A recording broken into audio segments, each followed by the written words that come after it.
বন্ধুরা, আগামী 14ই জানুয়ারি 2026 বুধবার দিন মকর সংক্রান্তি। এই দিন সকাল সকাল ঘুম থেকে উঠুন এবং তিলের তেল গায়ে মেখে স্নান করতে যাবেন। যদি তিলের তেল না থাকে তাহলে সর্ষের তেলের মধ্যে অল্প পরিমাণে তিল মিশিয়ে দিন এবং সেই তেল গায়ে মেখে এদিন স্নান করতে যান।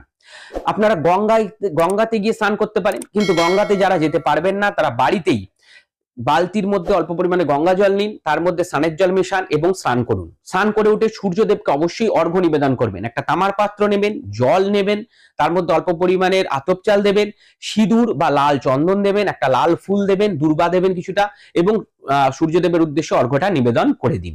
বন্ধুরা, এই দিন দেবাদিদেব মহাদেবকে মধু মাখান এবং একটুখানি তিল জলের সাথে দিন এবং সেই জল দিয়ে বাবাকে অভিষেক ক্রিয়া অবশ্যই করবেন। বন্ধুরা, এই বিশেষ তিথিতে দান ধ্যানের বিশেষ গুরুত্ব আছে। আপনারা যে কোনো মন্দিরে গিয়ে যেগুলো আগুন জ্বালাতে লাগে সেই সমস্ত দ্রব্য দিতে পারেন, যেমন